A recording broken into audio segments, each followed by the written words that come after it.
The Kenku called Scriteau appeared once again from the mirror and provided some more information as to the events occurring on the other side.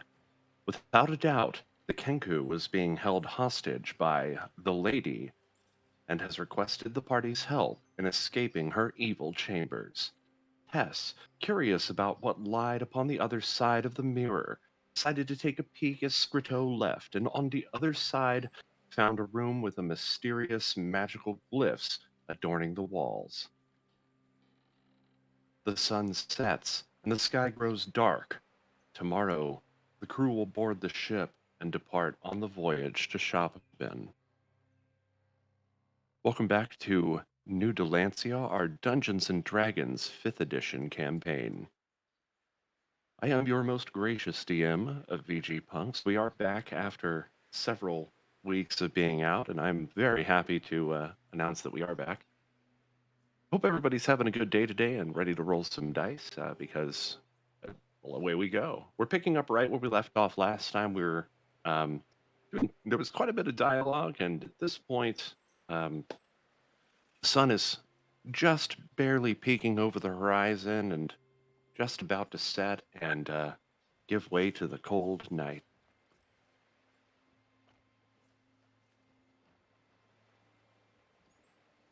Valvalen sort of stretches. He kind of messes with pieces of his plate mail that are strapped to his skin, and I suppose we should get some rest, eh?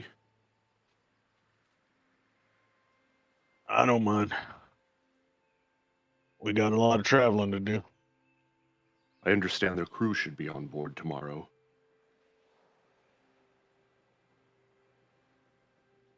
Well, it might be the best time to get some rest before it gets too noisy. Indeed. I have not been on a ship for many months. I definitely will miss the quiet of the night. Is it noisy on the ocean? It can be. There Or are birds and often the sound of the waves, obviously, but being in such close quarters with other crew, well, let's just say there can be unexpected noises. I remember one time we spent a winter and there was 20 of us camped for 2 weeks up in the cave. It was not pleasant. It smelled very bad. I can't say I envy you with that experience. But I digress. Let us retire, shall we? Sounds good. Miscu,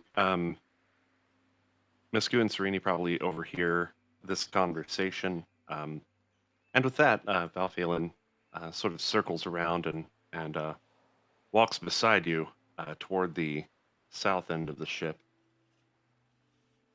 There are many sleeping quarters on board. From what I understand, we have our choice of which one to take over. Feel free to use any of the equipment that is inside those rooms. Some of the rooms are above deck and some are below in the general crew quarters.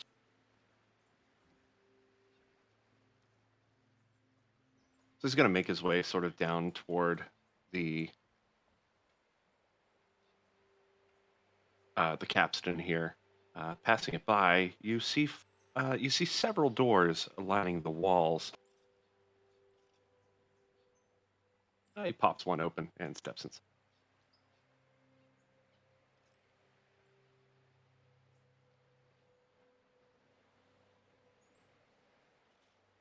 So Misku's just gonna remain hanging out in the crow's nest, her feet dangling over the edge, just staring at the sky, picking at her sunflower loaf. All right, all right. Let me see what was going on below deck here.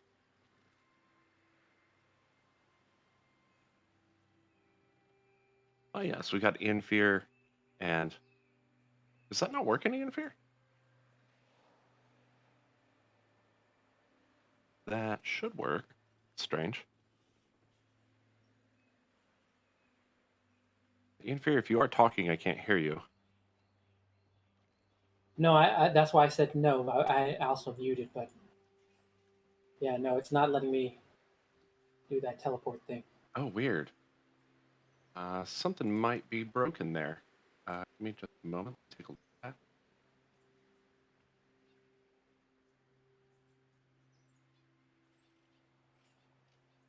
that.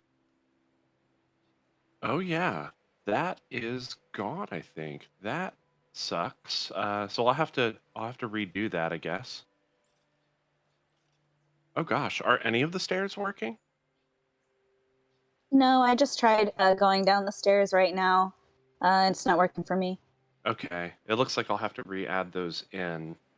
That is really awful.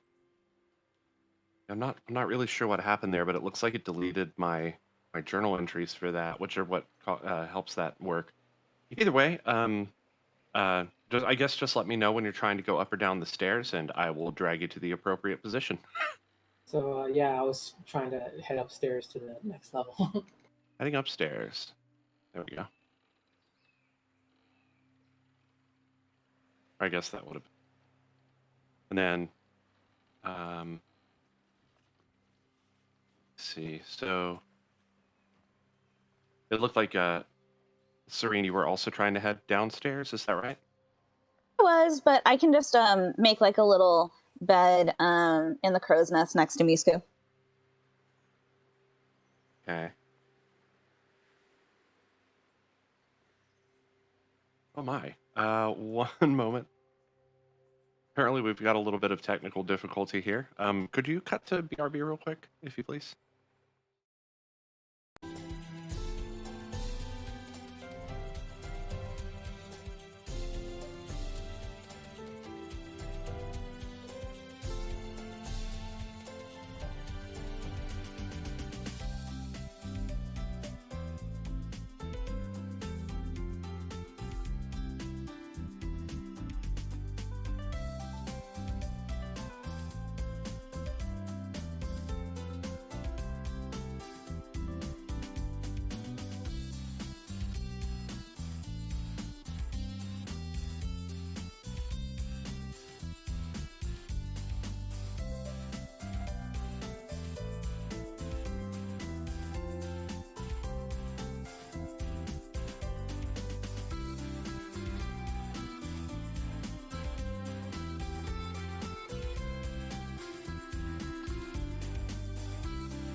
Right, welcome back. I apologize for the technical difficulties.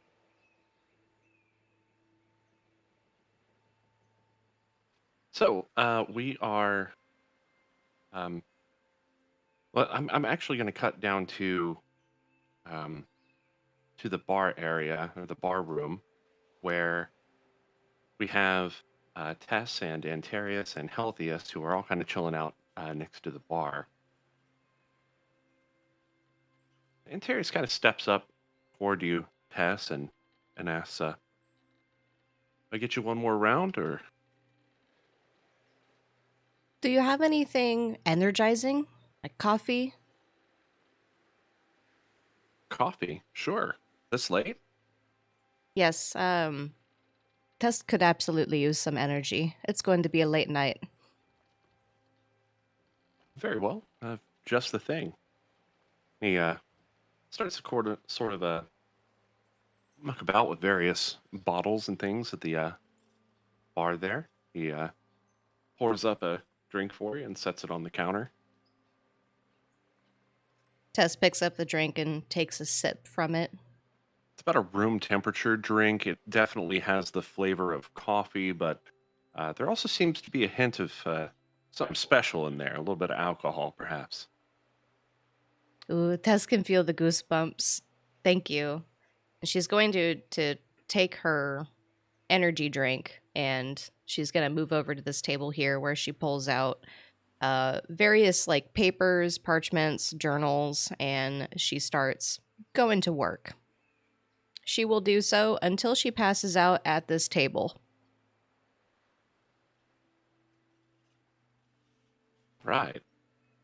Altheus is going to sort of exit the area and make his way over to a room where he's going to pass out for the night. So what all are you doing, Tess? She is kind of bouncing back and forth between her studies on the plague, her concerns about what Val brought up, that we may have caused this plague ourselves. And she will also stop and think about Scritto and how he seems to be going through a rough time beyond the mirror. Okay. As you do that, Antarius is sort of cleaning up the bar, and he's got towels and whatnot, and he's kind of wiping all the surfaces down and cleaning up any any spilt alcohol or anything. Thank you for the raid, Meowstein. Welcome in, Raider. All right, welcome to New Dalancia, our Dungeons and Dragons 5th edition campaign. It's like we're just about to put in for the night. Ian Fear, what are you up to over here? Just been looking, basically. I'm going to try to find a bedroom for the night. Whoops. What is that? Okay, that's weird. All right, so as you crack open that door, there's a lit candle sitting upon the table, and around the room there seems to be several beds. This looks like some more general crew quarters, with possibly a little bit of a lounge area. You're welcome to take this room, it seems, but you might be sleeping alongside others. Yeah. I'm more of a solitary kind of person. There are plenty of other rooms about. I'm sure you can find one that has a single bed in there.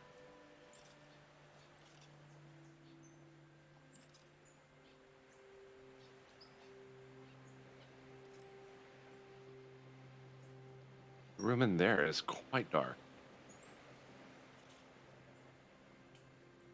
There seems to be a desk and a single bed to the south.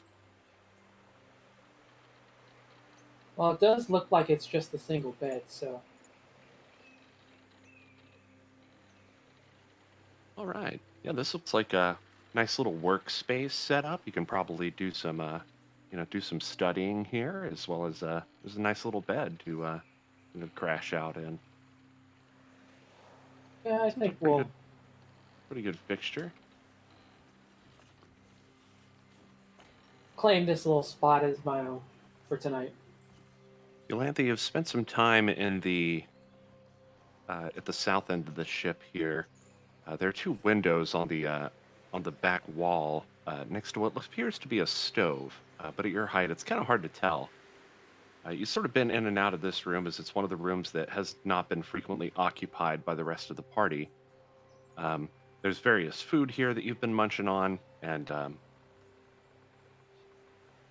yeah, otherwise seems to be very empty. This seems to be some kind of a galley.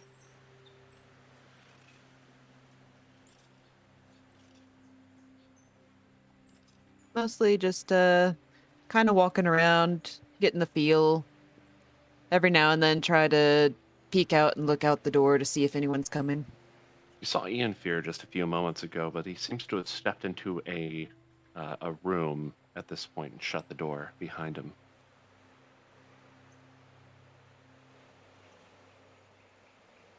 Perhaps everyone's going to sleep at this. You might be able to step out and explore the ship a bit more. Yeah, she nudges her way through the door leading down the hall. You nudge the door open. Yeah, kind of pauses. Kind of pauses at the two doors over here on the left to try and see if she can figure out who's where. The door over there on the left seems to be shut tight, and you are not quite tall enough in order to be able to open it. Can I sense Also, anything? no opposable thumbs. Go ahead and roll a perception check.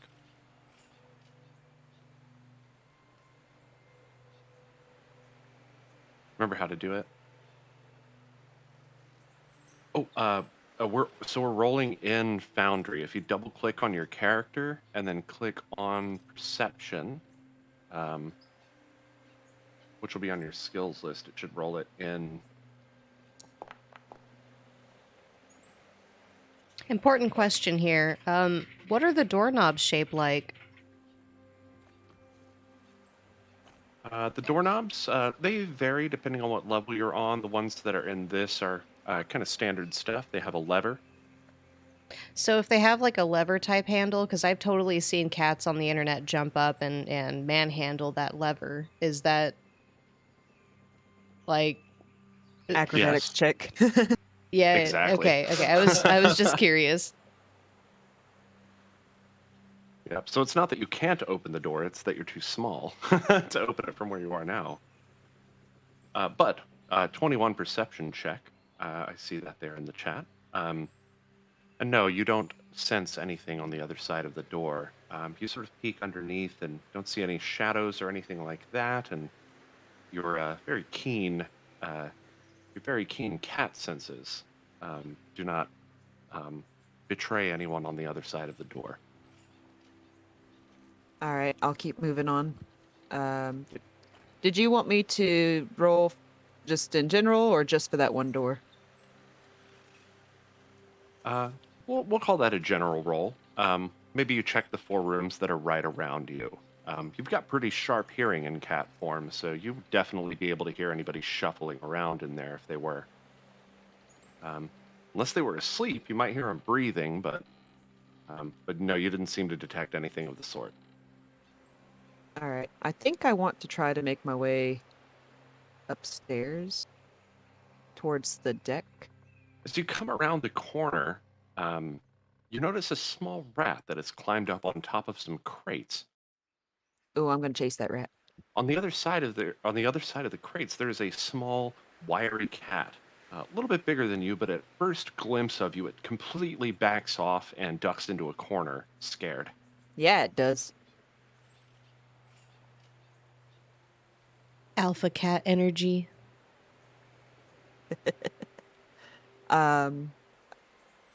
Did I see where the other cat went? It's in the corner, right? That is a rectangle. It's in the corner right here. That is a scarecrow. Spook Raven. All right. Well, I didn't get a feel of any druid energies from the cat. It's just a cat, right? Just a cat, so it seems. Okay, well then I'm gonna come over to the crates to try to catch the rat. Alrighty. How are you wanting to? You wanting to climb up on the crates?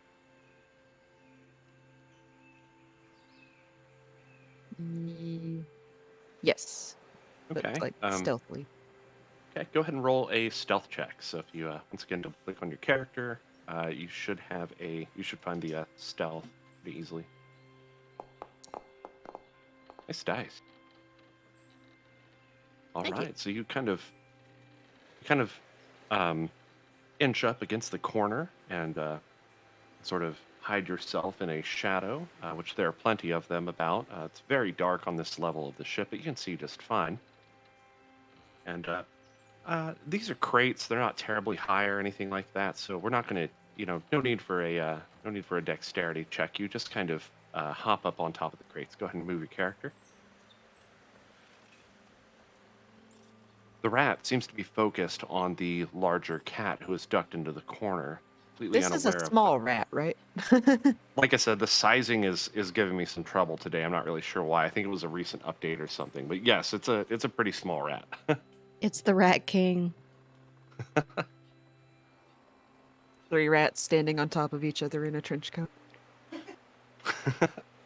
If you'd like to try to attack the rat, by all means, go ahead and roll an attack roll.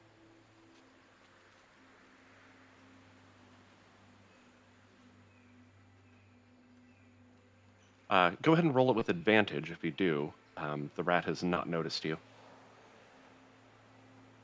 Okay.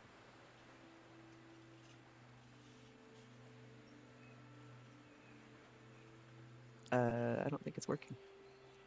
You might be. Hold on. I think you're like on top of the rat. So go ahead and try double clicking again, and then if you go to your inventory, you should have an option for your claws that you can click on. There you go. So that puts your claws in the chat, and now you can click on attack to roll your attack, and click on damage to roll damage. Oh. Go ahead and roll damage. That is a crit. Mightiest kitty. Give him a round of applause. So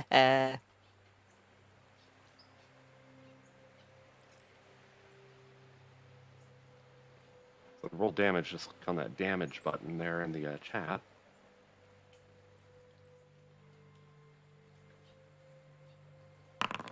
There we go. Oh shoot, I hit normal instead of critical. Yeah, go ahead and roll it again with critical. Vanish that one. What? Well, Well, the rat actually immediately succumbs to the blow. Looks quite surprised by it, in fact, and but yeah, that rat is absolutely it's dead. You you reach out and snap its neck, essentially. You kind of pick it up in one claw and you grab it by the neck and you just crack its neck. all right, I'm gonna pick it up and carry it. Okay. But I'm still gonna try to go up to, I guess, where the deck is. Okay. So you'd like to go up to the main deck? Yes. Okay. I will drag you over there. That is not very easy to do. But that's okay. I'm going to get that fixed next time, I promise. So you come up the stairs, you've got this rat in your mouth.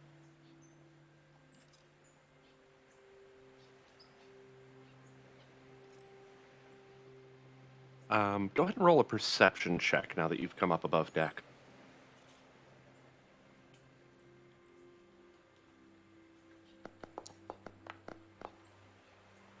Okay.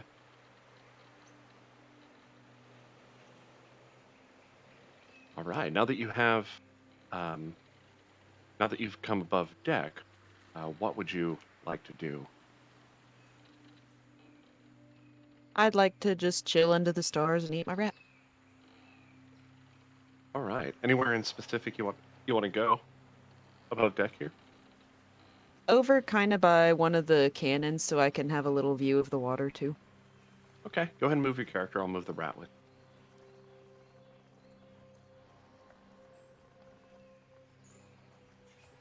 Miscue, go ahead and roll a perception check.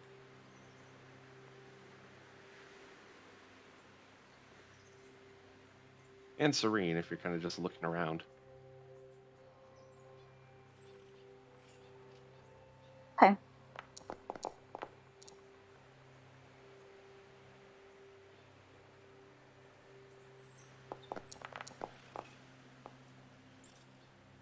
So, Serene, you probably don't catch this. You're probably too enamored by the stars in this location. But Miscue, you detect movement down below you on the deck, and as you look down, you see a cat carrying a dead rat. It settles in next to the cannon and begins kind of chomping away and ripping the flesh from its bones. It seems to be also enjoying the night air, which is kind of strange. You've never seen a cat do that before.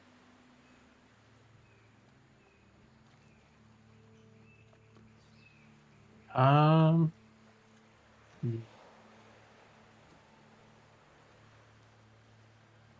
mean, otherwise it's just a cat. yeah. For all you know, cats could, very much enjoy looking at the stars. Just weird that you've never seen one do it before. Kind Yeah, of that's like, fair. seeing a weird butterfly or something. Whoa. Misku's gonna kind of nod in admiration that the cat is enjoying its meal it earned, and just go back to looking at the stars. Well, you heard her, Yolanthe, +1 admiration.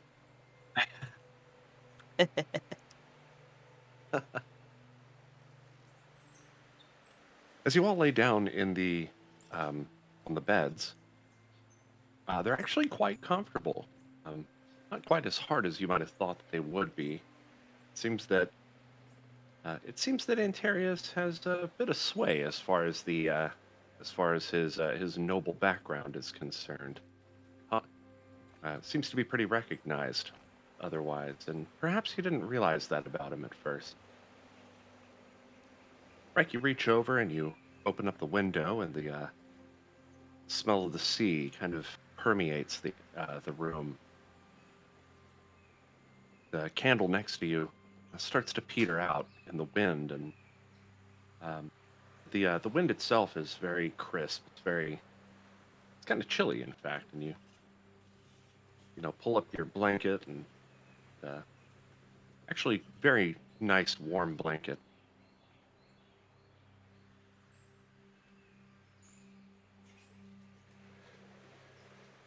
No, he just lets the candle go out and continues to look out and enjoy the breeze. It's peaceful. Yolanthe, after a nice meal, you leave behind the bones of your your victim, and with a full stomach and feeling quite satisfied, do you want to just kind of curl up right there? Did you have another place you wanted to sleep? Well, I don't need to sleep, but I do need somewhere to hide out for when my wild shape ends, so I need to find a place that can fit both of my bodies. Okay. After cleaning up the bar, Tess, Antarius passes by you, and as he does, he places a hand on your shoulder. You're going to be all right then. Tess will be just fine. She appreciates your concern. Very well. If you need anything, feel free to make use of the bar. Otherwise, I'll be up in the captain's quarters above deck. Have a good night, my friend. So you guys probably see him come up. That includes everybody, including you, Yolanthe. You see Antarius come up the stairs. He sort of glances over in your direction momentarily and cracks a smile, and then continues off toward the south.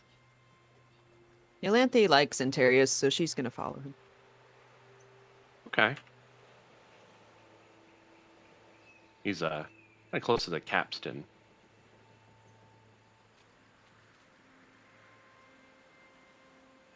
As you pass by, one of the doors to a room is open, and inside, it seems Rek um, well. Are you fast? You're probably fast asleep at this point. It probably doesn't take you much to get to sleep, given the accommodations. Yeah, I'm fine. He's like, whatsoever. He left the door open. It's just air through the trees. Antarius, seeing you, following him, Elanthe, he beckons you into the room and doesn't really give it much thought otherwise. As they enter the room, he doffs his shield and his sheath, his belt, and sets it next to the bed, and then begins to start removing his plate mail armor, so unstrapping it from himself. Takes him quite a while. As you enter the room, he closes the door behind you. Kind of looks at you and he says, as he's removing his plate mail, and says, "Stowaway."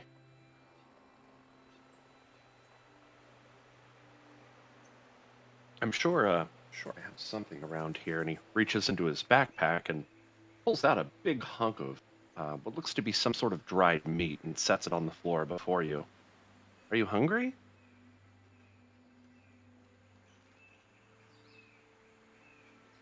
She Kitty, looks at kitty. she looks at the meat and she kind of thinks about taking a bite, but she's still pretty full. So she actually comes over to the desk and hops up on top of it and sits there staring at him. Oh, not hungry then.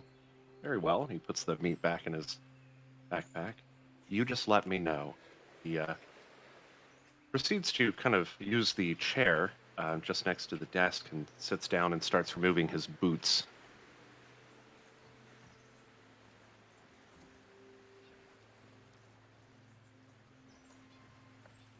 Before long, he has doffed his armor and he's sort of in more relaxing sort of garb and moves over to the bed where he crawls under the covers. And um, a few minutes pass and you start to hear him snoring very lightly.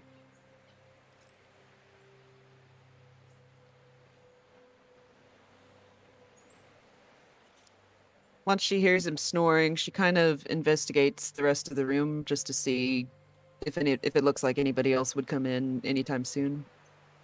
There's a map sitting upon the table or on the desk that you're on that you find kind of interesting, and it sort of has a dotted line outlining the voyage that you're headed to. It looks like a very long line.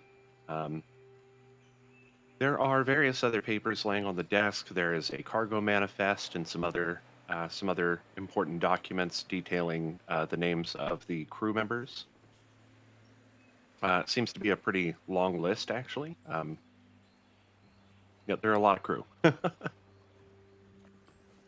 She looks at the voyage line and looks at the destination, and her eyes kind of narrow, and tail starts swishing, kind of in a what's the grumpy cat swish. And then when she kind of checks Centarius one more time to make sure he's still asleep, and then she heads over to this little corner and shifts back and settles in to meditate. A wardrobe rests against the corner here, and on the wall, a picture of a mighty vessel coming into port for docking. Window lays closed against the wall, but beyond it, you can hear the sounds of the waves outside. It's very soothing, actually. Perfect. Cool. Tess, you continue working late into the night, going through all of the notes that you have and rereading over things and looking over your test notes from your experimentation on the diseased flesh that you sample that you've taken.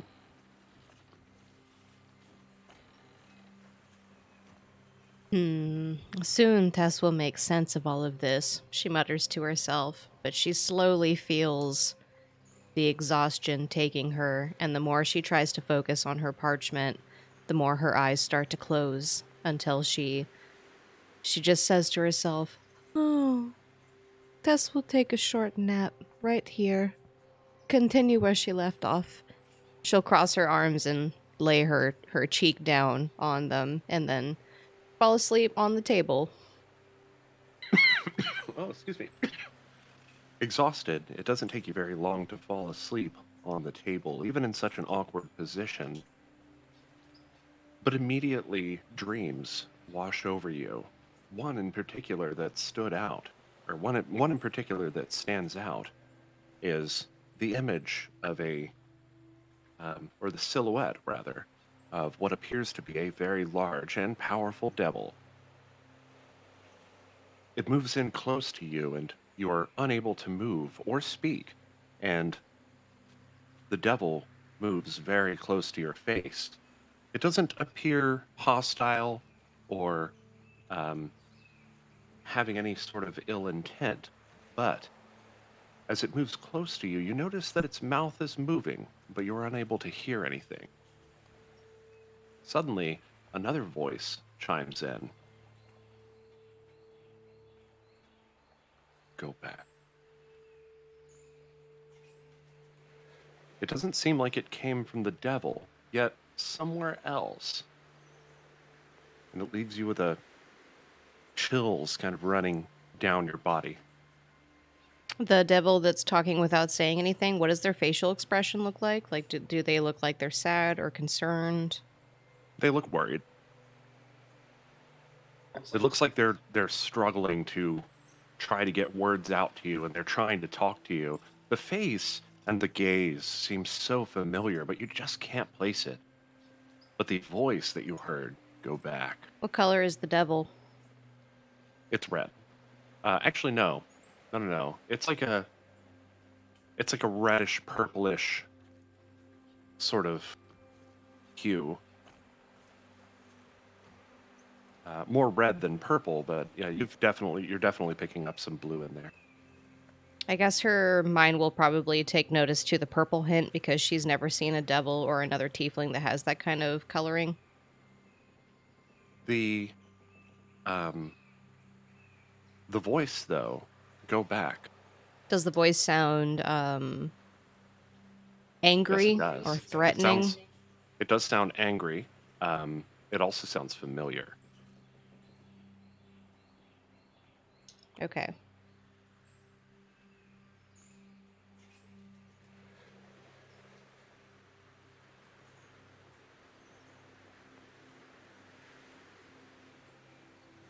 I mean, she can't move or anything, so she'll try to speak in her dream and say, "Go back where?" There isn't a response. You hear the words in your mind, but they don't seem to come through your lips.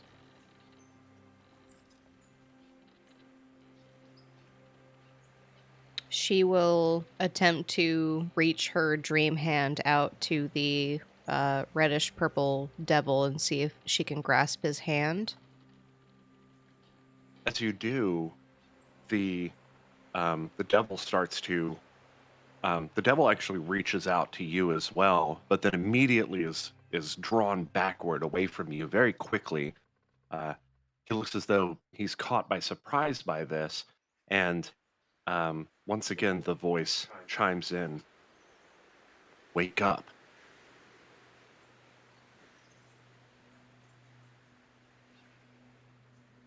Tess tries to wake up.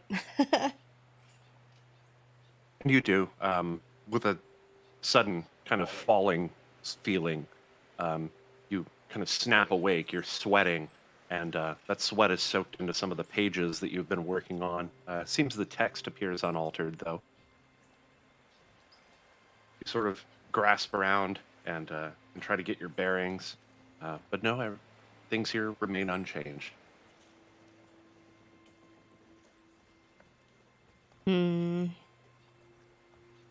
Well, back to work. And then Tess starts gathering her papers back together again, trying to also take note of her dream in her little dream journal that she has set up. Right. Everybody can go ahead and put themselves in for a long rest at this.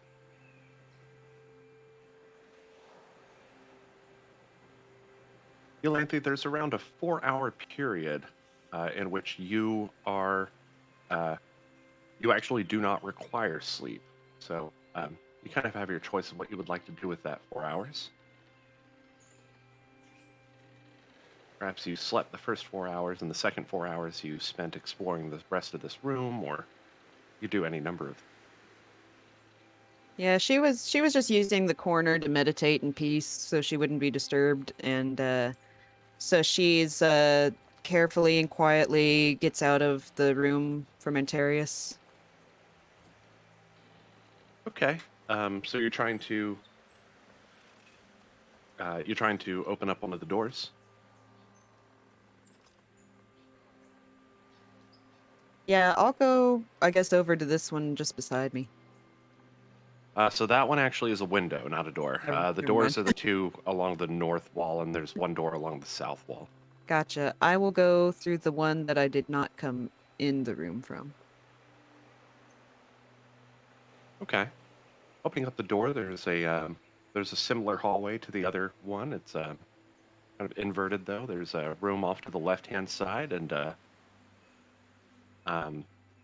the hallway leads to the back to the capstan and out onto the main deck.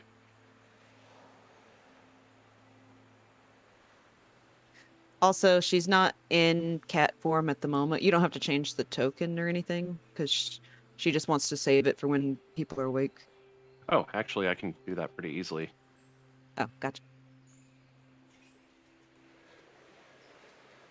Yeah, everyone seems to be asleep at this point. The sun is just about to start coming up.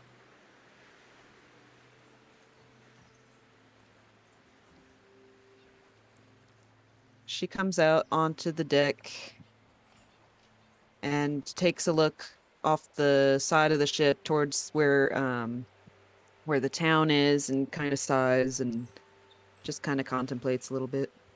The lights of the town remain lit, at least the ones in the streets, and even in the cold night air, sort of there's a feeling of warmth that washes over you. Suddenly, that's replaced by the knowledge that you are about to be embarking on a very long voyage, a very isolating feeling. She touches the little stone pendant around her neck and just kind of mutters a short prayer and looks up towards the sky, and she's like, I really hope this is the right way to go.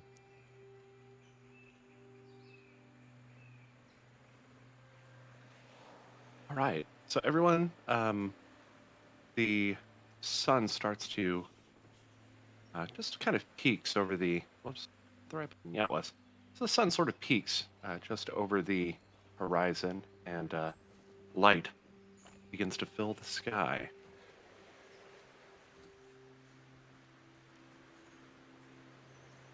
Melanthe, are you going to stay there? What are you gonna do here?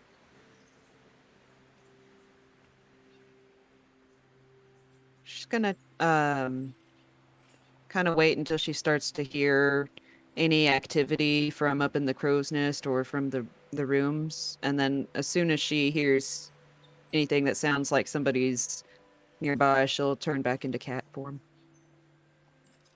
Okay. Actually, the first thing you do here is the door, or one of the doors to the south, creak open, and Antarius steps out, or at least since you know that he was the one that's in there, he steps out.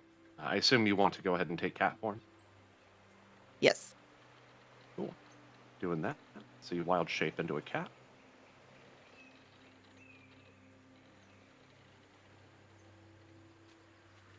Antarius steps out onto the deck. Everyone's sleeping at this point. You start to hear a bell tolling. Ding, ding, ding, ding, ding. It's sort of a high-pitched sort of bell. Antarius steps out on the deck. I'm going to be stepping up on the stairs to go upstairs. Yeah, you should all hear this, even down below deck. You should hear the bell tolling. What the now? Yeah, you definitely heard that. Your door open. As you step out, Antarius is. Well, he's looking pretty awake. He isn't wearing his armor and he doesn't have any of his weapons. He's sort of wearing a big billowing shirt and pants, and he looks around to greet everyone as you all come out.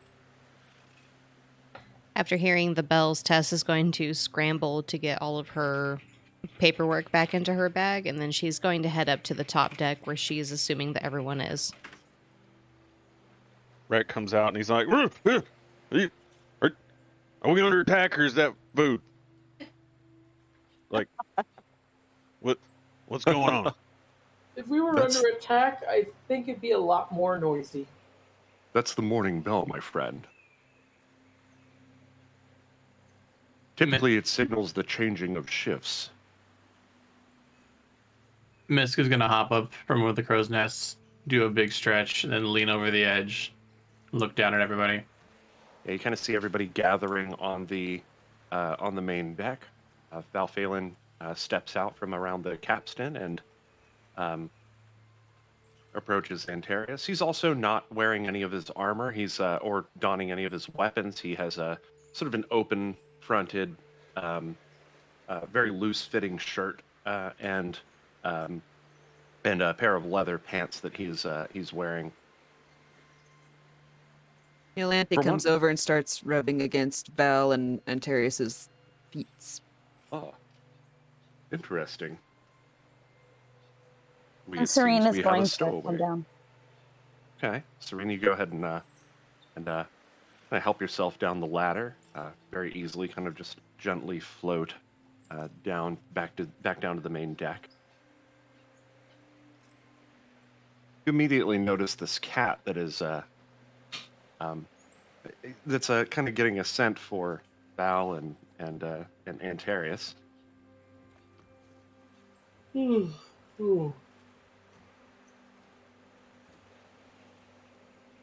you not accustomed to waking up so early, Ian Fear? I am much more accustomed to being in much more darkened rooms and letting my own body decide when to wake me up. But a bell is fine too, I suppose. I'm afraid it's something that you'll have to get used to. The bell tolls to signal the changing of our crew, so we'll change from the night shift to the day shift during those hours. Do me some good to have some regular hours as opposed to, whatever I feel like. We'd usually find a way to drop anchor at night, but in this case, because we're in such a hurry, I made sure that we had enough crew to man the ship while we were sleeping. The bell's also going to be used for emergencies. In case you've never sailed before, that might be another thing that that may be confusing. So, in case we come under attack or anything of that sort, we'll also use the bell. At any rate, Misk is So gonna what's the go plan ahead for today? what's up, Miscu? Misk is gonna hop the railing of the crow's nest and just fall to the deck. You're actually just gonna jump out of the crow's nest? I'm gonna jump fall? out of the crow's nest. Okay. And how sturdy is One the moment. wood of the deck? How heavy do you think Misku is? You're falling from a good distance Yeah, from a that crow's nest. is a very good distance. You might break through that wood and get. Jesus. It's too late. Can't turn back. Well, let me see. I might have something I can do for that, actually. Is it? Ooh. Okay. Hang on. So yeah, falling damage from that height. Hang on. I might have something I can do. Although, let me see. That would be 11 times 1d6. And maybe I'm just gonna slide down a rope. No, so here's what I'm gonna do. Oh, I don't have that ability. That's right. Yeah, let's walk this back a little bit. Yeah, that is a Yeah. 114-foot drop. Yeah, I underestimated how big this ship is. Yeah, it's a a crow's nest larger is vessel. a crow's nest is going to be pretty high up. Usually, it's at least like All right. 50 feet up minimum. I'll this- climb down like a normal creature then. Okay. So this ship is actually a bit longer than a bit longer and just a bit wider than a typical galleon is. And as such, there are 3 mainsails. It is 114 feet from the crow's nest to the main deck. Yeah, you were pretty high up. Yeah, I mean, there's no way for me to represent that in this view, but that's how tall it is. All right, so you climb down the ladder. You kind of hop off at the end and land on your feet. But you did look super cool. You did look cool doing it. That's the important part. Once you do, Ian Fear is gonna kind of come up to you and say, "Next time, if you actually want to look really cool, let me know and I'll do something cool for you." Tess, you are awakened to the sound of a bell. Yeah, Tess awakens with a start, and as I stated a few minutes ago, she had gotten all of her parchment together and she was heading up to the top deck. Okay, so she heads up to the top deck. You see that Ian Fear has already made his way up here as Antarius and Val, who have this cat sort of rubbing on their legs back and forth. Ooh, kitty! And Tessa's gonna approach and lean down and go, psst, psst, psst, psst, psst. Come here, kitty. The kitty kind of curiously comes up to Tess and sniffs at her and then rubs against her foot as well. Oh, kitty. You, no matter what, you can't, in cat form, you can never avoid the pss, pss, pss. The thrall is irresistible. Tessa's gonna give the kitty lots of scritches under the chin and along the cheeks. Antarius sort of crosses his arms. He says, the crew should be along shortly. They'll be boarding and bringing aboard a bit of additional cargo. And I'll have them line up on the deck so everyone can, so we can kind of meet and greet.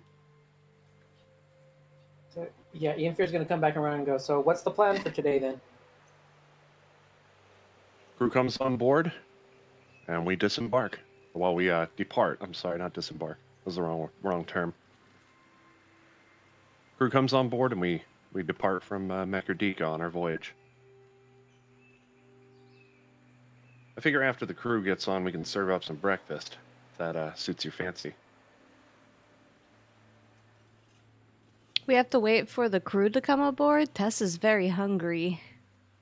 Oh, they should be along any and it's no sooner does he actually mutter that the you start to hear climbing up the ladder from the dock. The first person to come on board is actually sort of a familiar face. Climbing up the ladder here. Actually, 2 familiar faces kind of peek over the top. You recognize these people as the sort of very boisterous and drunk couple of people who were at the bar when you were still waiting on the ship to be prepared.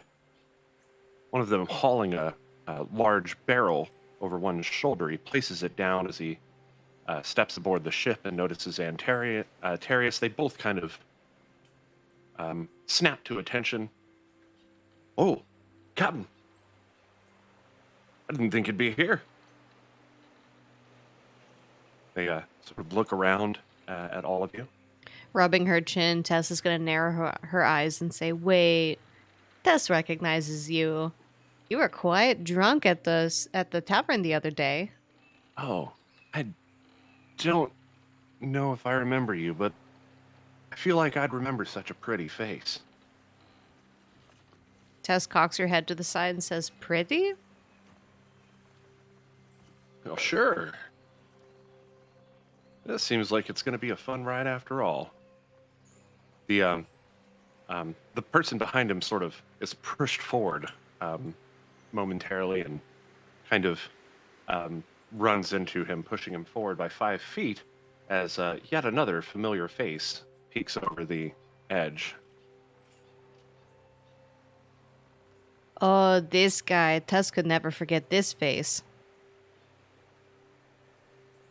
What can I say? The money was good. Welcome aboard, everyone. Welcome.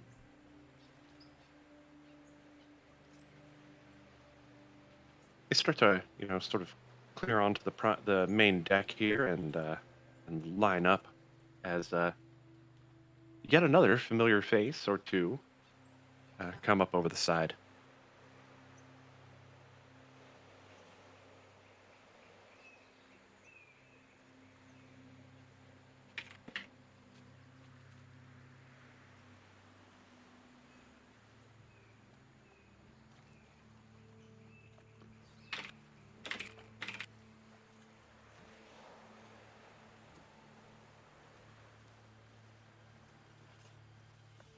Tess yawns and stretches, and she kind of looks around. Well, Tess is absolutely starving. Who else is real hungry?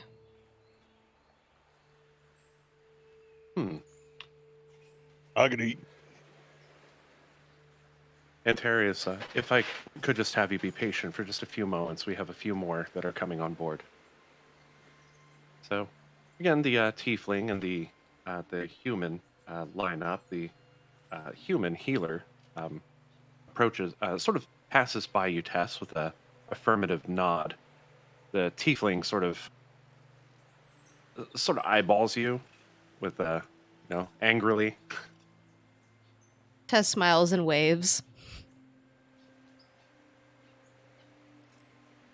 So as these new people walk by, Misku's going to aggressively stretch, intimidatingly. Just send a message.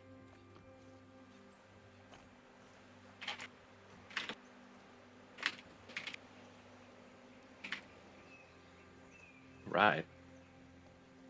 So yeah, they're all just sort of lining up and forming in line. There are a couple of other sort of nondescript individuals. Let's see, miss here.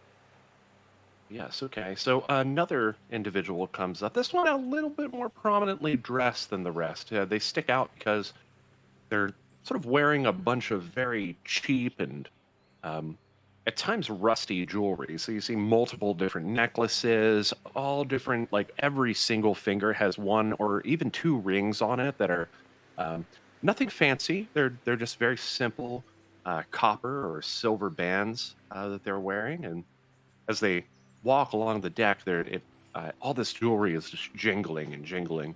They kind of pass by and they very carefully seem to look over everyone as they fall into line. Tess turns to Rek after seeing this this decorated person with the tarnished jewelry and says, "Is that a pirate? Like a real pirate?" Infier's going to turn and say no, but I guess if the bell doesn't work, we have some other way of making noise to let us know what's going on. Antarius sort of turns to you at that point. He's like, look, not all of these people are going to be 100% on one side or the other of law, but we had to go with people who would be capable of working with this mission discreetly, even outside the arm of the law. Not always how I like to operate, but in this case, I found it was necessary. Finally, one last person peeks over the deck here. They have sort of colored streaks in their hair, and they seem to be dressed in a how to put it. They seem to be dressed very conservatively. They kind of peek up, and they sort of have a squirrelish, sort of very frail figure, and quietly they don't make any eye contact with anyone and make their way past the the line. As they pass by Bogram, however, he sort of spits. Now, why would we be needing anyone that weak on board? You shut your face. Tess says straight up. Likely. We do not hate on anyone here. Go on, Miss Goop. Can I roll to intimidate an entire crowd? Sure. What do you do? So Misku is going to be like standing right here, facing or in eye shot of the crowd, using her club to stretch, and then she's gonna like slowly like preen her neck side to side, and a loud audible crack comes from it. All right. I'm gonna roll it. The crowd seems relatively unimpressed, save for the very last one, who immediately kind of snaps to attention and sort of stares at their feet.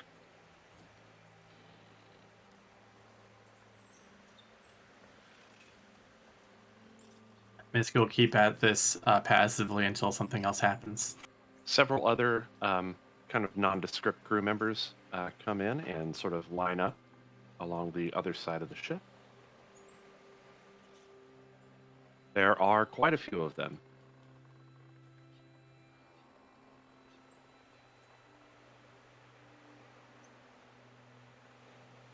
Tess will walk up near Misku where she's putting on this show, and then Tess is going to put her hands up to her mouth to kind of cup and speak out to everyone and say, "Now, Tess is certain all of you are very hungry, but before we get to eating, first we must stretch. Everyone give a big stretch.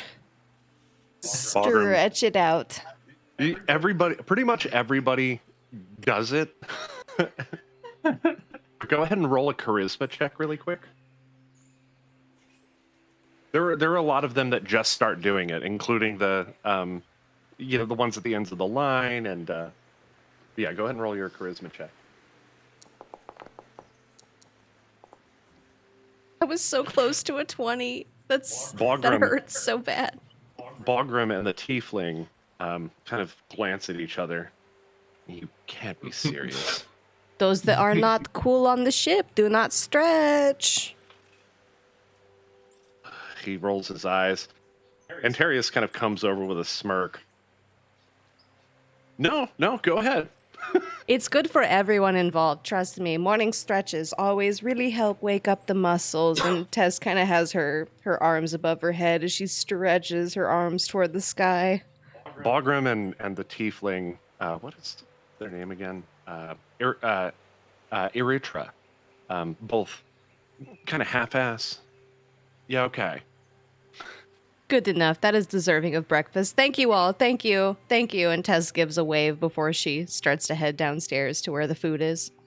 And Heltheus kind of walks the line very briefly. We'll be making our way to Shopabin, as you're probably already aware.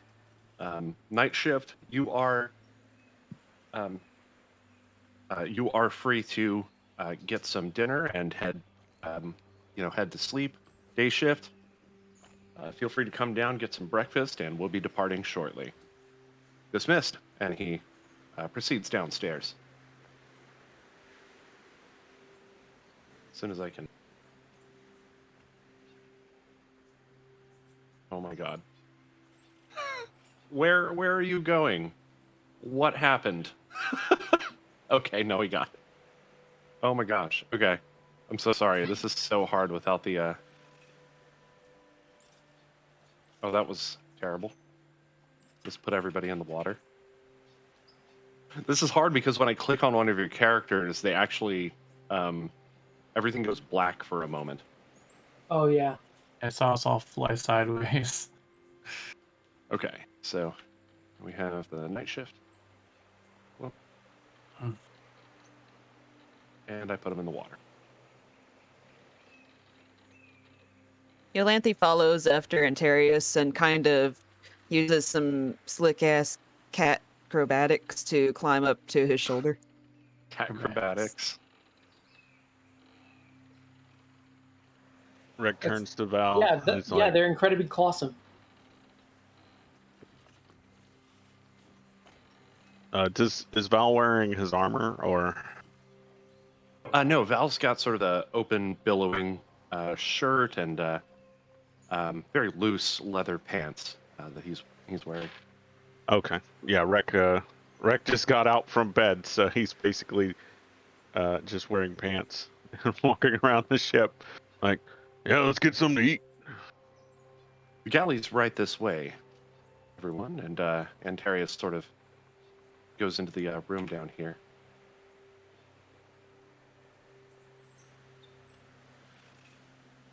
As he passes Tess, Rec turns over. He's like, when you asked me earlier, what's a pirate?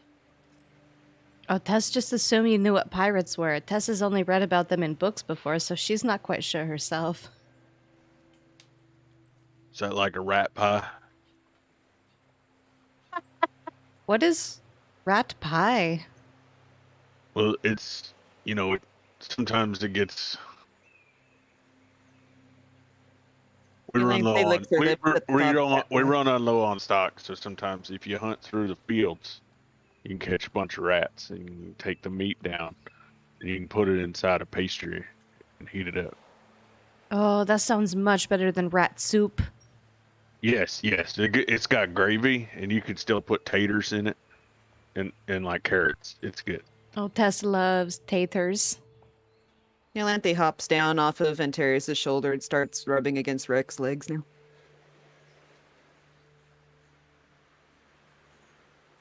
I get Your boat's got cats. At the thought of rat pie.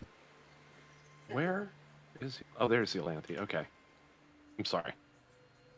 I'm small. Val also walks in, kind of takes a seat next to Rec.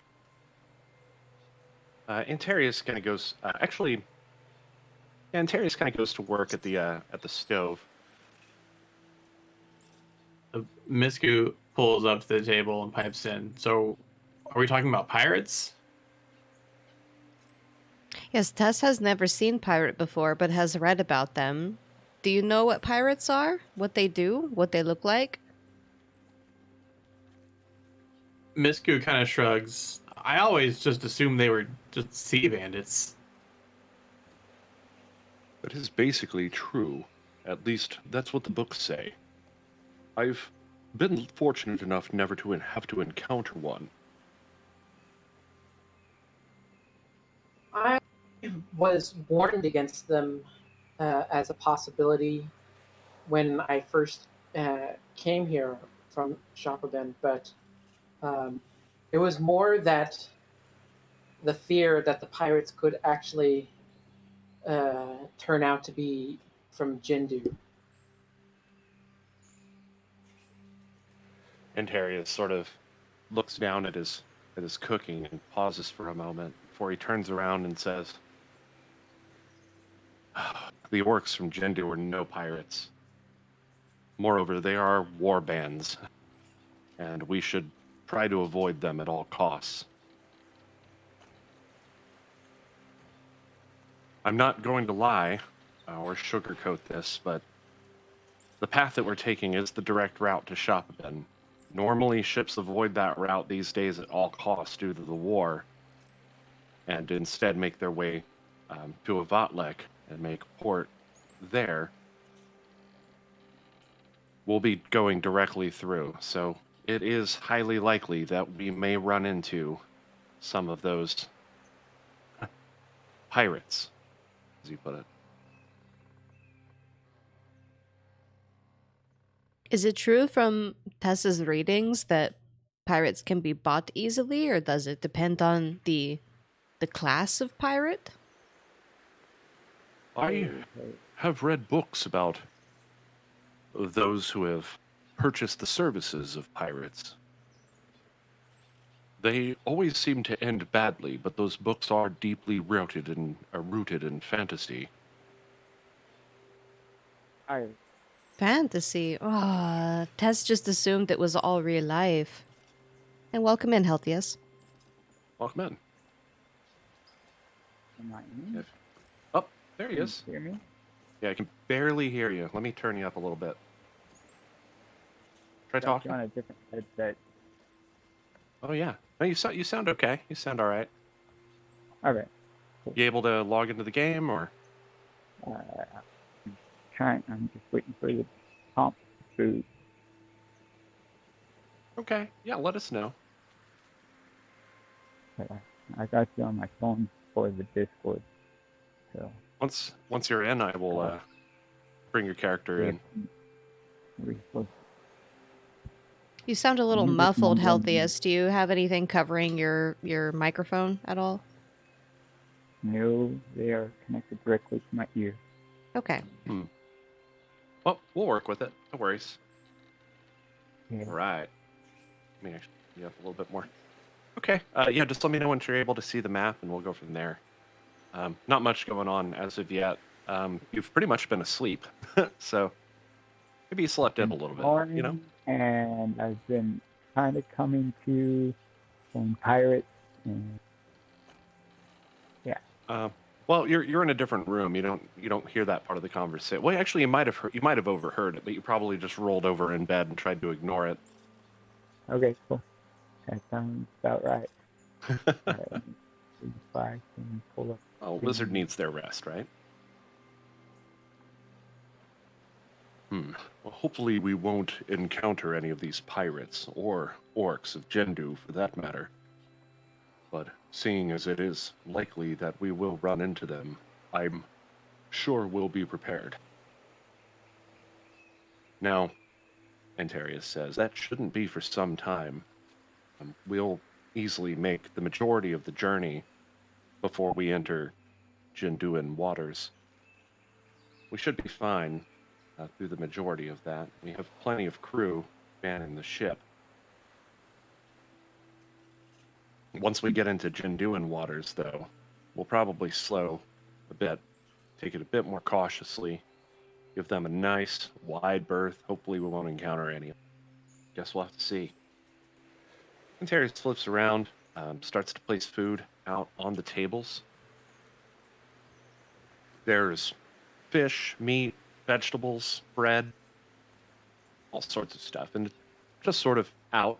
No, there are no plates or anything like that. You can just kind of grab. Tess immediately grabs a personal loaf and just starts chowing down on it. If I may, I'd like to put on some tea. Of course, yeah. Kitchen is open. Do whatever you like. Val kind of steps over and grabs a tea kettle and sets it up on the element there, and you see him grab a mortar and pestle from nearby and starts grinding up leaves in it. Dumps them into the kettle and sets it upon the fire. Tess grabs a piece of fish and then motions for the kitty that's in the room to come to her. She says, "Here, kitty, kitty. Tess has some delicious fish for you." And places the fish down on the floor for the kitty. Such a sweet kitty. Eat up.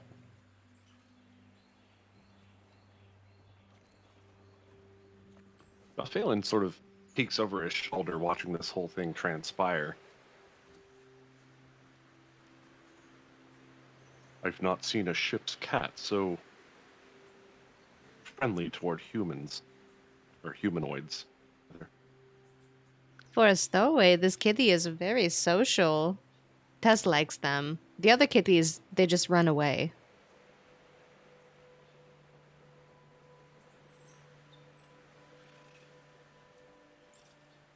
And Tess is going to take a moment to examine this kitty very, very closely to see if she can catch a glimpse of their eyes.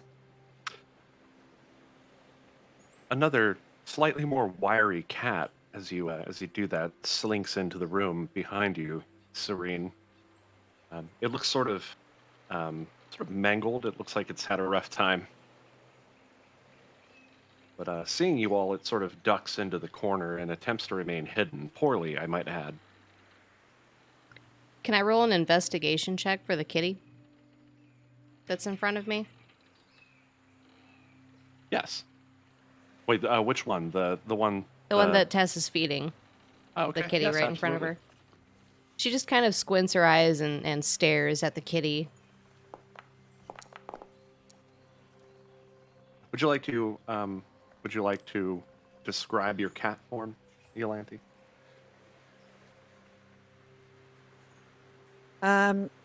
Brown tabby, very skinny and scruffy looking. Like really bent up whiskers and everything, and tails kind of like not patchy exactly, but just not exactly the prettiest, fluffiest kitty tail.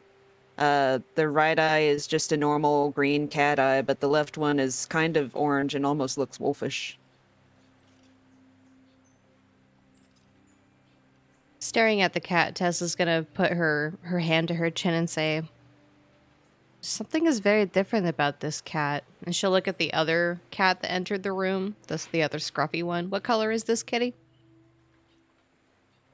This one appears to be a gray and white cat. So it's a mostly gray cat with white paws and white patches, occasionally on the rest of its body. It is extremely scruffy and looks looks like it's seen some shit. Tess definitely senses something different about this cat, and she's gonna lean forward and squint hardcore. But since her investigation check was not that high, Tess is going to say, oh, Tess knows. Tess has never seen a brown kitty before. Such a cute kitty. You said it looks kind of like it's like really scruffy and dirty and stuff. Yeah, this one that's behind you, yes. So Are you talking about the cat? Yes. There are two cats. But the one that looks scruffy and dirty. Yes, the gray and white one? Yeah. Yes, that's the one that's right behind you and kind of pressed up against the wall, sort of thinking that it's stealthed. Yeah, it looks really kind of mangy and like it's, like it's been around. So the Inferior is going to kind of just wave his hand and use the prestidigitation to just sort of clean it up. Wow, immediately a lot of dirt and kind of nastiness kind of is wiped clean from this cat, but there are still quite a few mats of fur left on it. It looks like its fur is quite matted, actually. That's going to take some work.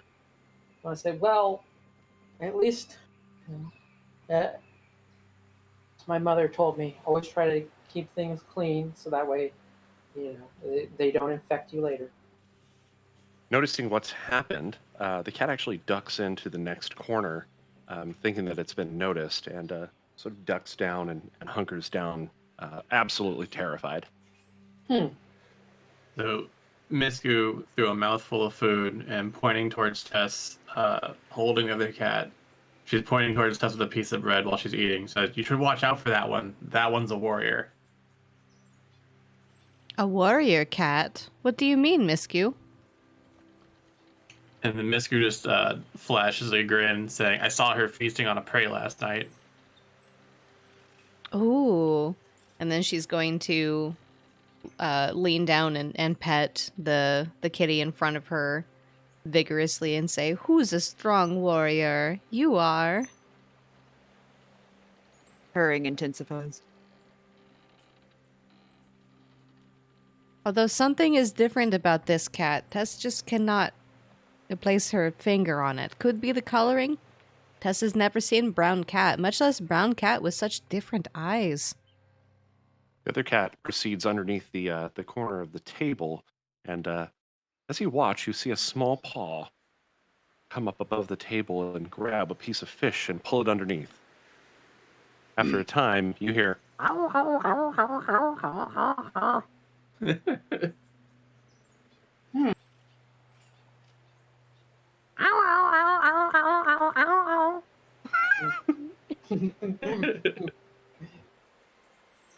apparently it's a loud eater. That one seems to think we're going to steal their food. Phelan looks over at you, Rack, and as he's pouring a cup of tea,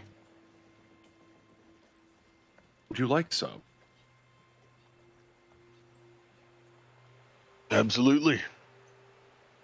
He pours you a little cup of tea and slides it over to you. He takes it, blows on it, tries it out. It's like, It's kind it's of good bitter. stuff. It's kind of bitter. Wakes you up. Very earthy. Yeah, it's got some caffeine in there. All right. Heltheus, you stretch in this bed that you've claimed, and you get up and walk outside. Much to your surprise, the upper deck seems to be empty, although it was just filled with the sounds of clamoring feet and banter. It seems everybody has gone below deck. So the automation for traveling decks is broken right now, so if you want to go below deck, let me know. I assume that's what you're doing. I guess I'll look out to see you. Oh, okay. I'll like look out, travel on the deck and look out to see. Okay. The sun is just above the horizon at this point. It's just risen. Okay, so I might want to go back to bed. Say again? You might actually want to go back to bed. Yeah, the sun is just freshly over the horizon. You had probably heard the ringing of the bell earlier, but it's stopped at this point. You kind of ignored it at first.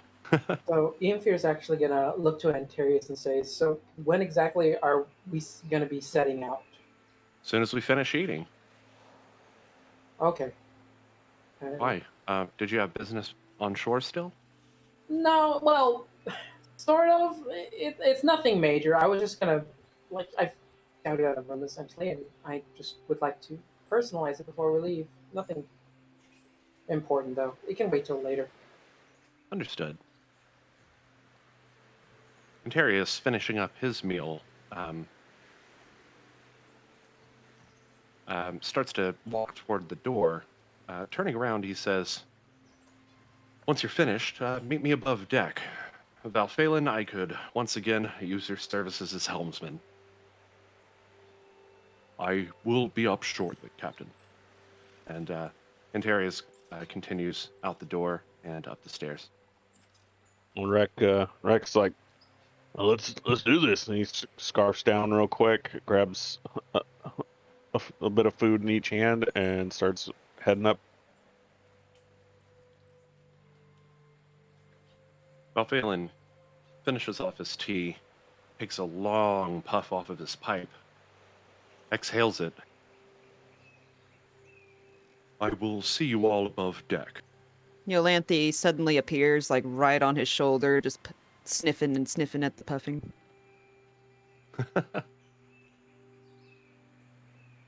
As he stands up, you sort of clamber back down. The smell of his smoke is very pungent, and as he exhales it, comes out of his nose, and there are little flickers of what appear to be fire accompanying that smoke. It's kind of otherworldly. Watch.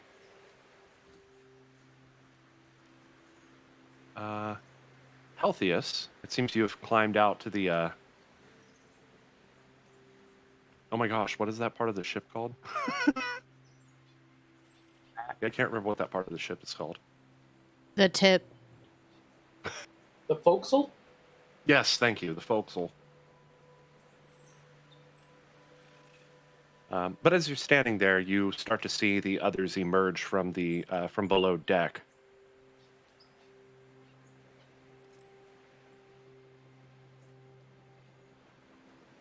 He's just going to grab a couple of small fruits and start heading out. Map moving. Heading up as well, Ianfear? Yeah. All right. You head up above deck. Okay. So, you Did that know, work? That didn't hey work. guys, Ah, Heltheus, That you're worked. up. I Thought you weren't coming. yeah. Hey. Morning. Yeah. There's food below deck, Morning. should you require it. Food. Hey, I like food. With food. We just finished up, though, and we were about to set off. Actually going to drag the Go ahead others. and set off. I think I should want to eat. I like food. Where's down? What the hell? I can send you down below deck.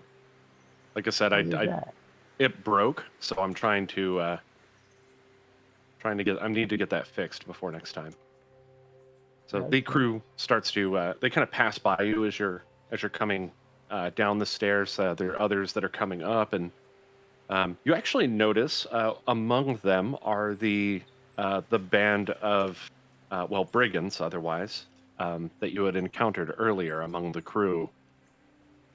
Surely that has not gone unnoticed by the others as well. Oh. Yeah, apparently a couple have heard too. Now Phelan goes up, walks up toward the helm. Food.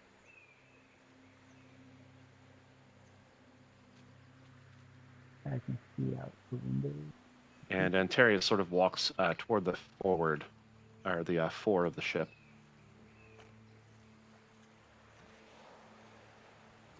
Yep. So there's some windows at the on the back wall. Otherwise, this is a pretty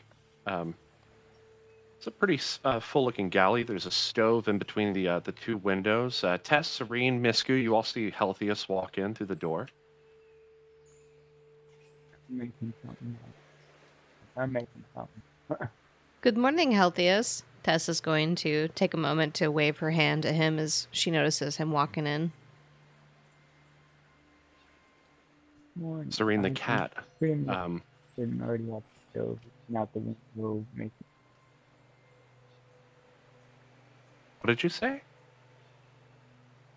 Huh? I couldn't hear you, Heltheus. I was saying that I pretty much walked in the door and went to the stove. Looked out the window. Started. Out the windows, you can see that the ship is still at dock, or at the dock. The windows on the south side of the ship are actually looking out toward the city. The city streets are bathed in the morning light, and actually kind of soothing. Otherwise, you can hear the sounds of the ocean about.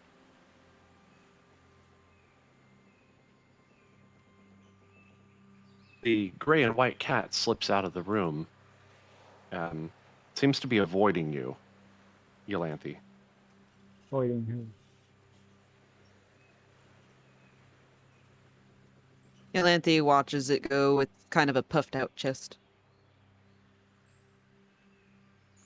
Heltheus, does he take a seat at the table?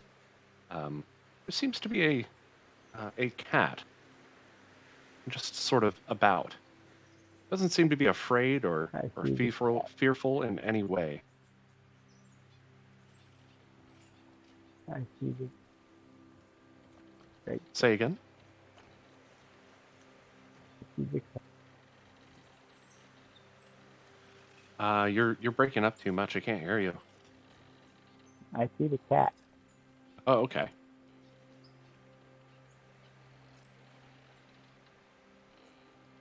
Where's the Antarius. cat? Oh, I'm sorry. Does it come up to me? Yolanthe? Did you approach Heltheus? Yeah, she'll approach really cautiously, kind of sniffing at him, and then very kind of cautiously rubs against his leg, and then sits there and kind of stares at him for a second. All right, I'll scratch his head. He gives you scritches. Meow.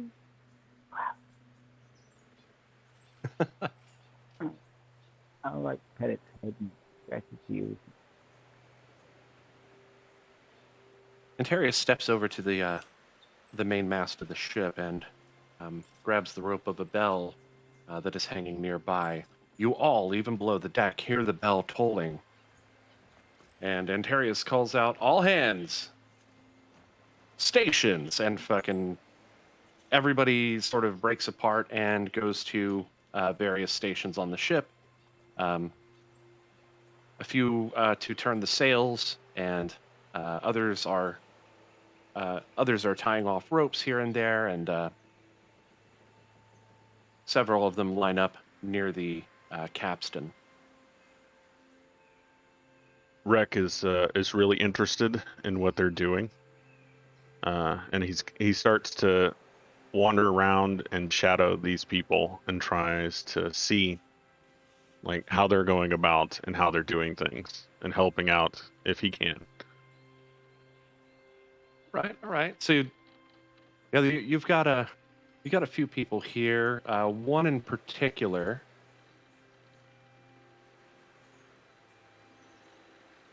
Is this the one?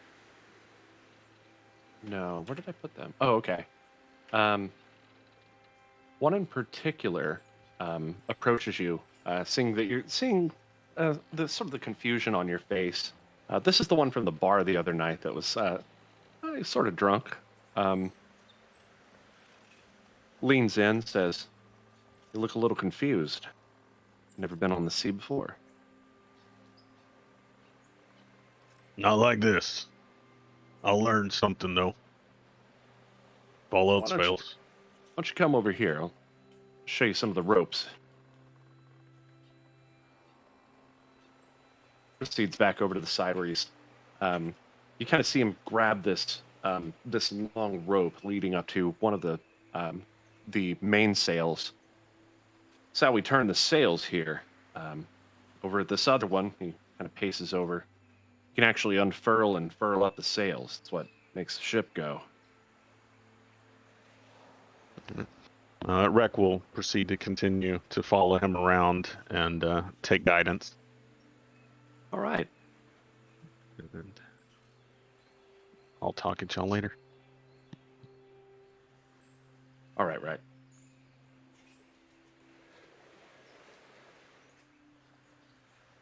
Antarius gives the order. Bring up the anchor. And the three that have manned the capstan down here begin to push it, and it it goes around in a circle, and you can hear the chain sort of working its way up. You all probably below deck also hear this, so you can hear, and anybody that's been on the sea before knows this sound. This is the anchor being raised. How heavy does this anchor look? On like, You can't see it. On these People larger pushing it, vessels, so- the anchor. I'm sorry. Say again. There's like 3 people pushing the anchor, so that kind of tells Well, you how much. I mean, they're pulling a wheel, but Big. that's why I was trying to figure.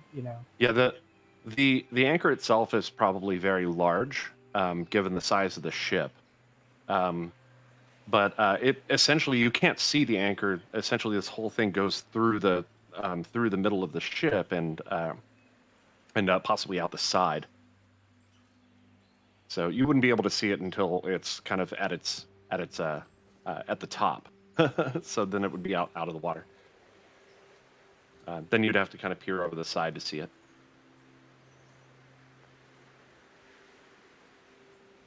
Before long, Antarius gives the order to raise the sails, and Reki watches they kind of unfurl all of the sails, and Balphalin steps up to the helm, looks down at Antarius, who gives a gesture.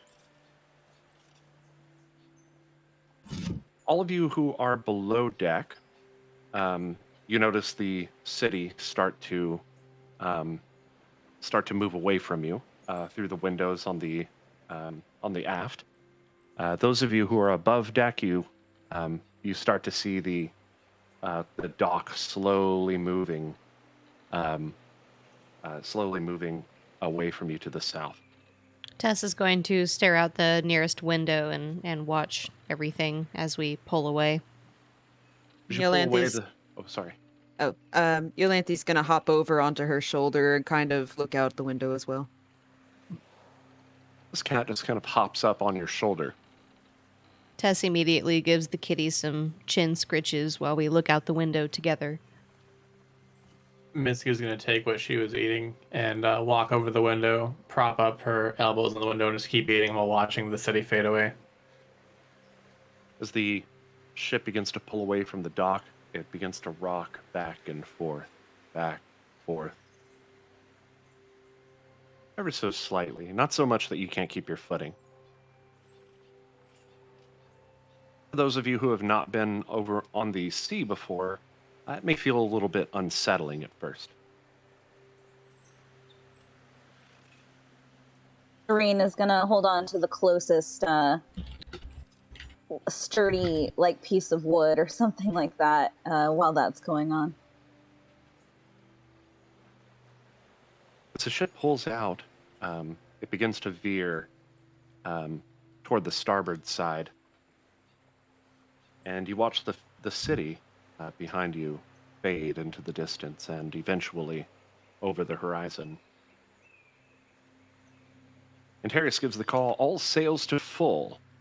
And all of the many sails of this vessel all unfurl. And the ship begins to pick up speed quite a bit.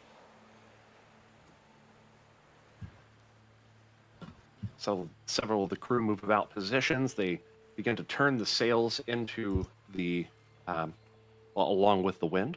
And again, the ship picks up even more speed.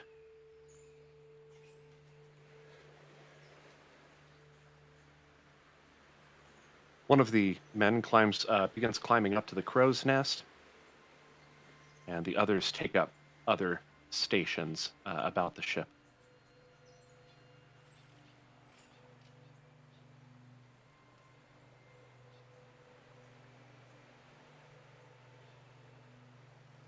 There. All right. Anybody actions?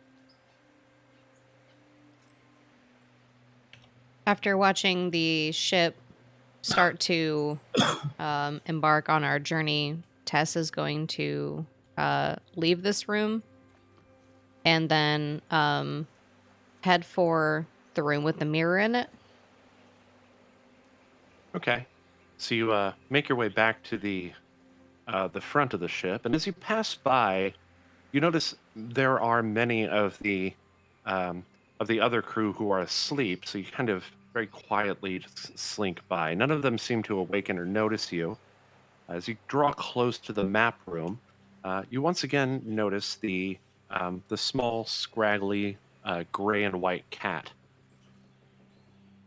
By the way, Yolanthe's still riding on Tess's shoulder. She's just like, I'm cool with this. Along for Okay. the ride.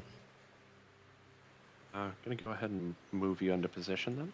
Stopping to look at this other scraggly cat, Tess is going to motion to the kitty on her shoulder and say, "Is this a friend of yours or possibly a frenemy?" That's not like... There's nothing about the cat that I can sense that's off, right? Like, it's just a cat? Nope, just a cat. Yeah, it's definitely very afraid.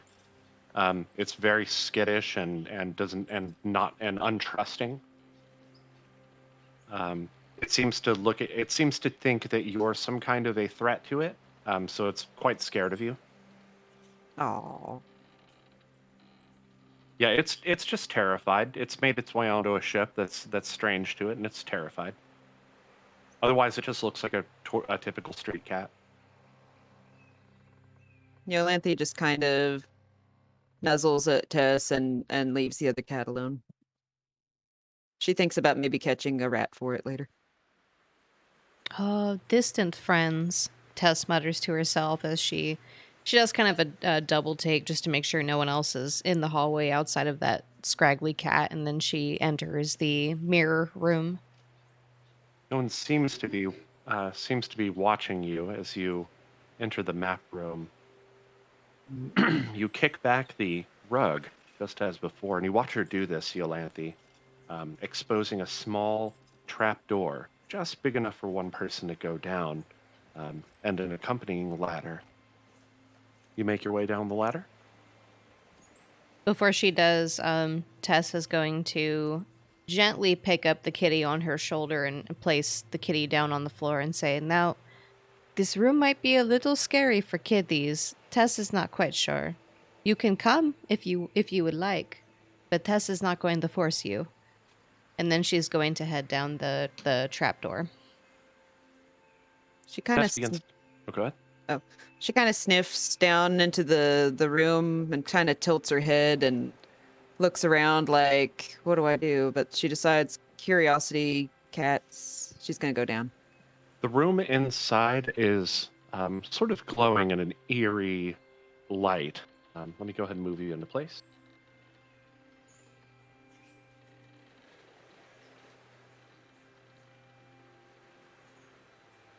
And in sort of a very final manner, at the end of this room is a very large mirror, glowing again with a very eerie light.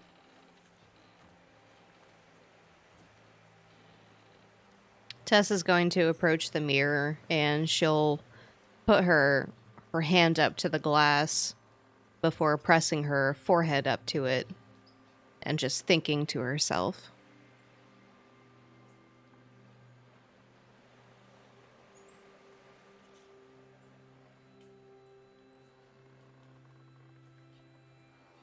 Yolantha, you recall that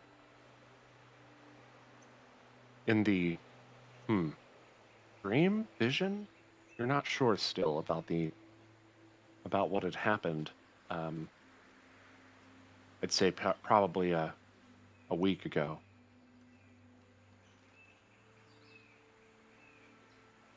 You recall talk of a mirror. This could be that very same one. Definitely seems that way. Yeah, her ears flatten and she kind of presses back a little bit and hisses at the mirror. Hearing the hiss, Tess will turn around and say, "It's okay, my friend. Tess's friend is beyond this glass. We just have to make sure we keep this place nice and safe while we set sail."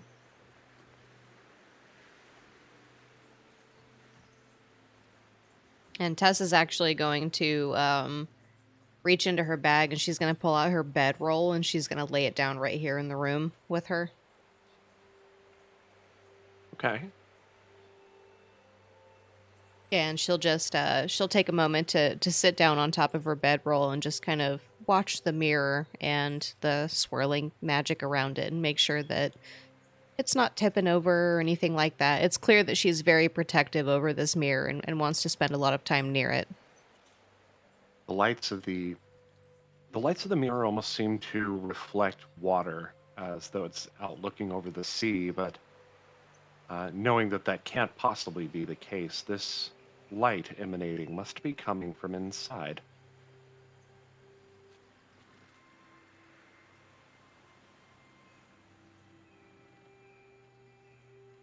And Tess is just going to hang out in this room.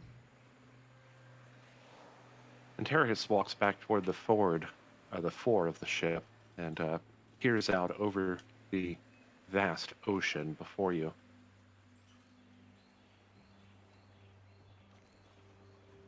Heltheus is gonna go do the mirror. What's that, Heltheus? I can barely make you out. You're very muffled.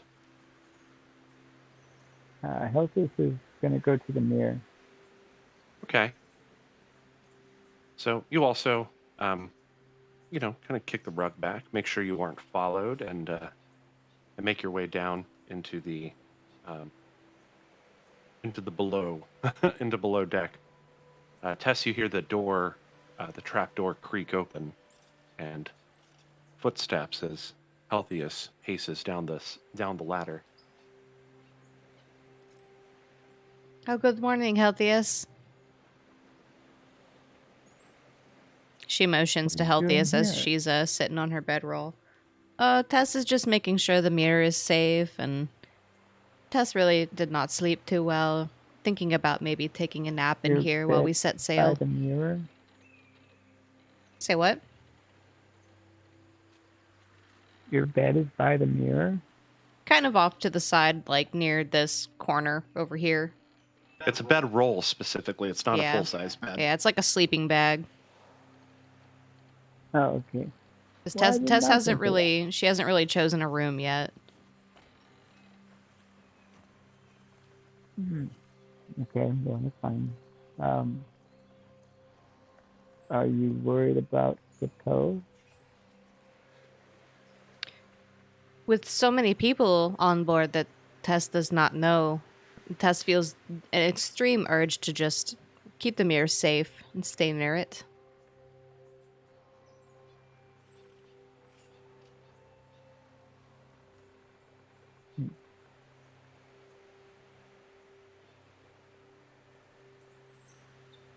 Yeah, it was a very interesting meal.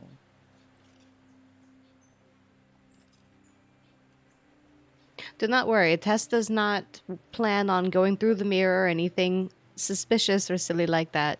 Tess just wants to be near it right now. Fine. So, about being suspicious, kind of my curiosity. I can't hear you, man. Uh, it piques my curiosity about going through the mirror. Can you hear me now? Yes, yeah, that's quite a bit better. All You, right. you said you have curiosity about going through the mirror? I still couldn't hear you. It says he said it piques his curiosity about going through the mirror. Oh, okay. Perhaps Okay. perhaps someday soon we'll be able to venture through together, but not quite yet, friend. What were you saying, While Yolanthe? while the two of you were talking, Olanthi's kind of slowly approaching the mirror, kind of entranced by the light. As you approach the mirror, you can kind of start to make out that yes, indeed, this light is coming from the mirror. It's being emitted from the front of the mirror. The mirror I just see a itself. black, Oh, sorry. see a black thing. The mirror itself appears normal, but the trim around the sides is quite ornate in its carvings. It is it's a very long, or a very long and wide, or a tall and wide mirror. It looks like you could probably, well, it's about 7 feet wide, um, probably about the same tall.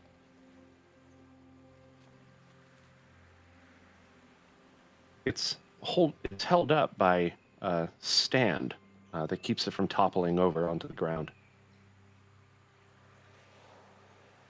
She kind of leans in where her nose is just barely about to touch the glass and tries to see if she can smell anything.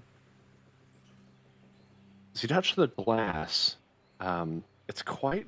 It's actually quite a bit warmer than you would have expected. Otherwise, it just feels like normal glass. Intriguing. You can see a reflection in it.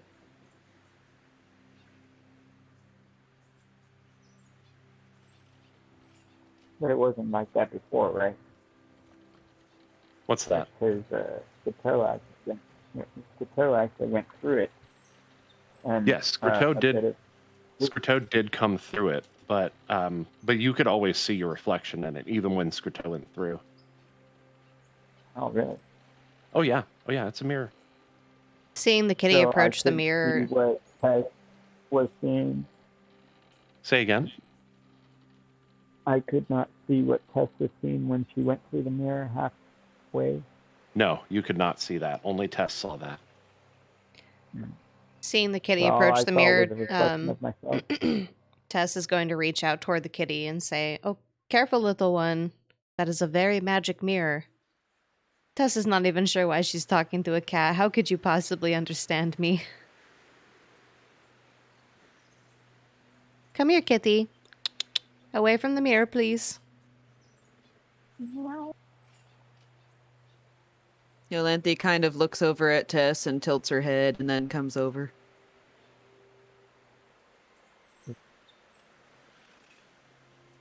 That is a magical mirror. You never know what could happen. It could suck kitty in. We never know. And Tess will Yolanthi reach out and shudders. she'll pet the kitty along the back and under the chin.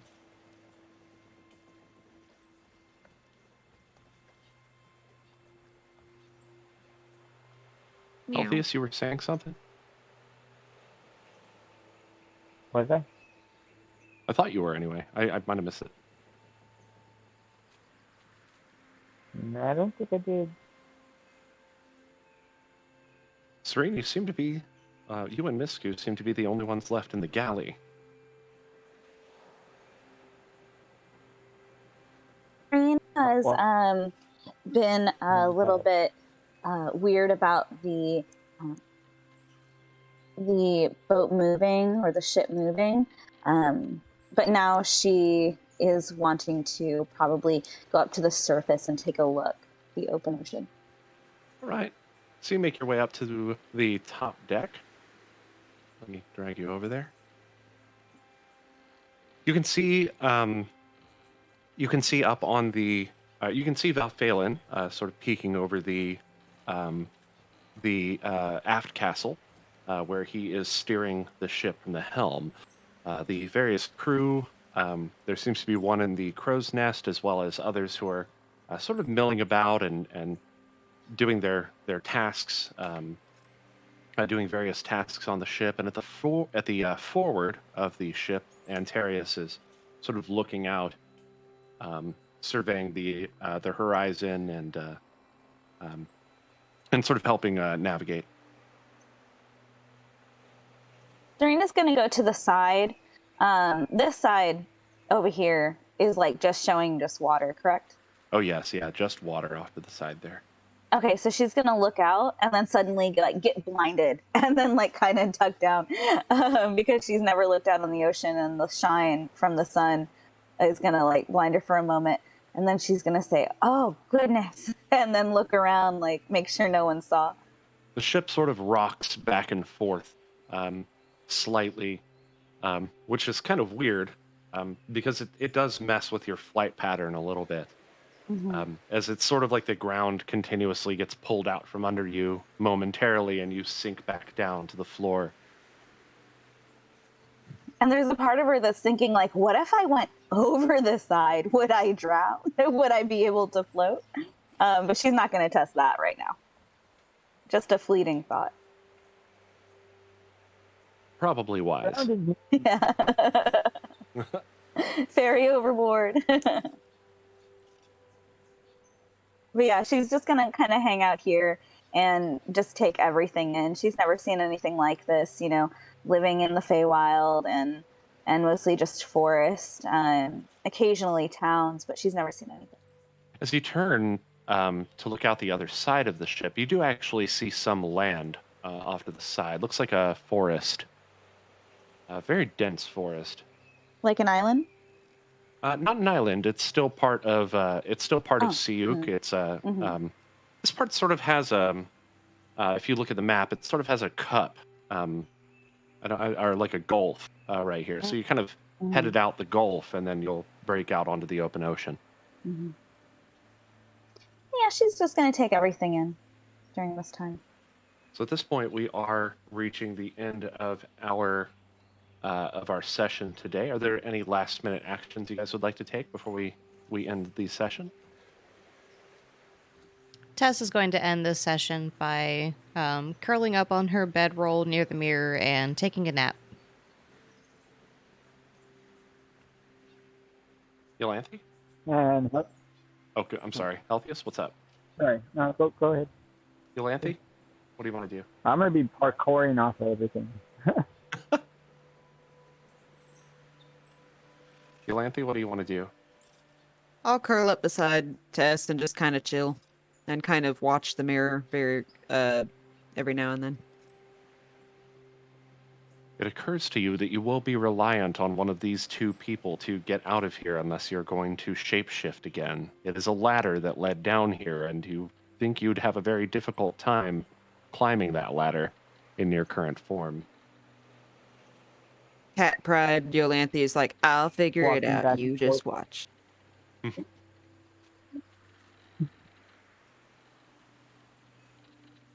Ian Fear, what are you doing at the end of the session here? Yeah, nothing. Okay, just chilling in chilling in the room. Awesome. So the ship is going to continue to sail on. Valphalin at the helm, Antarius at the fore, and helping navigate. I think what we'll do from here on is probably go week by week, and we'll handle all of what happens during that week. So we'll get into more of that next time, and I hope that you will all join us for the next episode of New Dalancia, our Dungeons and Dragons 5th edition campaign. Remember, that's every Sunday, 5 to 7 p.m. Central Time here on the VGpunx channel. See the About section in the down below for more information on that. Otherwise, I hope that you will join us for another episode of Deep Space Transmissions every Saturday, 6:30 to 8:30 p.m. also Central Time here on the VGpunx channel. I hope to see you all there. But until next time, I am your most gracious Dungeon Master, VGpunx, and friends, and we are signing off. Keep a song in your heart.